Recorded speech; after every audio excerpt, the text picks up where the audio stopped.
Hi, my name is Andrea DiGiovanni, and I teach biblical studies here at King's University College and at St. Peter's Seminary in London, Ontario. Today I'm going to talk about attentiveness during a time of pandemic. And I think at the best of times, attentiveness is something that we struggle with in our daily lives, even without the pandemic. We lead such busy lives, and technology has become such a part of our lives that we're accustomed to brevity and speed when we are receiving information.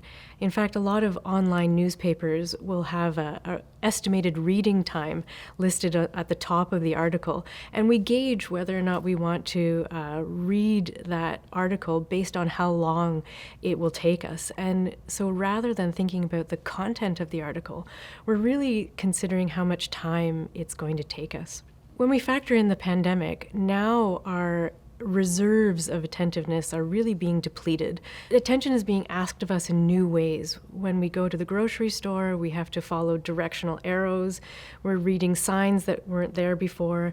We're trying to maintain distance from people and remembering masks and hand sanitizers. So all of those things really take much more of our attention in our ordinary lives than we were used to, and we find ourselves becoming very tired and maybe even concerned that we're not able to be as attentive as we used to be to the things that we really enjoy doing in our lives. I think when we think about attentiveness, we often think about it as the focus that is needed to retain information. And that's really the thinking behind those timed articles on news websites. That if the article says that it's going to take me 5 minutes to read it, then my expectation is that within that 5 minutes, I should be able to complete the article, but also to remember everything that was in the article. And if I can't do that, if I'm not able to retain that information, then I end up with a feeling that I haven't been attentive, that I have not done what has been asked of me. And so we tend to think of attentiveness as kind of a pass-fail situation where we either are good at it or we're not good at it, and it's something that's very hard to sustain. There's a French philosopher, her name is Simone Weil, and she has a slightly different take on what attentiveness is. She says that absolute attentiveness is like prayer, and that when we're the most attentive, we're actually very, very open. That it's not so much about ingesting information, it's about a radical openness to the truth. And so that kind of attentiveness, that type of openness is very much like prayer, because prayer is essentially communication with God. First, we need to consider what prayer is. Often I think we associate prayer with the repertoire of prayers we may have learned throughout our life of memorized words, but real authentic prayer is radical openness to God. It's conversing with God, it's being in a conversation with God. And this is the type of prayer that Simone Weil is talking about when she's talking about attentiveness.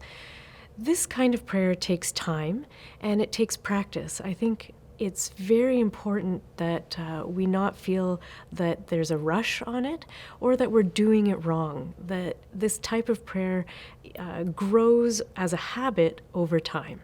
In authentic prayer, we seek to be transformed by encountering the truth, and the truth that is God.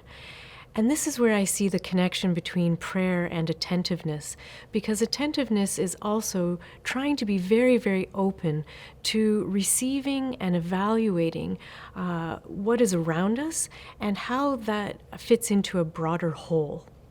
In the Catholic tradition, I think a natural place to cultivate this type of attentiveness and prayer is in a very old tradition that developed in early Christianity in monastic settings, known as Lectio Divina.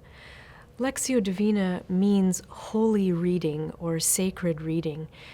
This was a practice where monastic communities would dwell on a piece of scriptural text, sometimes on a piece of writing by a holy person, and they would read that text either individually or communally very slowly and take time with it. There are 4 stages to Lectio Divina. It unfolds in a process. And the first stage is Lectio, or reading. This is when a person reads the text and is simply becoming familiar with the contents of the text. What are some important words? And what catches your attention? The next stage in Lectio is meditatio, or meditation. This is when the person becomes aware of how they are responding to the text.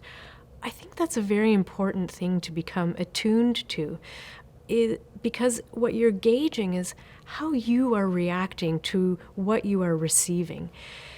And in this meditatio stage, the person will become intentionally aware of how they are responding to the text and ask themselves, why? Why am I reacting in this way?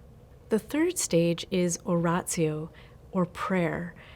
This is where I see a very strong connection between attentiveness and prayer, because oratio, or the prayer stage, requires the person to hold in their minds both the contents of what they have read and also how they are feeling, that meditation stage, and bring all of that into communication with the higher, the God, something who's beyond them. The fourth and final stage is contemplatio, which means contemplation, or actio, which is action. And those two things can be separate or they can be combined. The point here is to draw from the previous 3 stages and consider how you've been transformed by the experience and how you're going to carry that into your personal life or bring that out into the world. Now, the point about Lectio Divina is that this really does take time. It can unfold over a day, over weeks, over months, and there have even been people who have reflected on a passage for more than a year.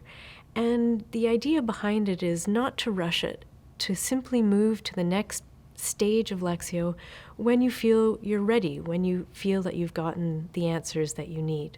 No one in Lectio is going to say to you that you only have 5 minutes in order to retain and become aware of the information that you've been given.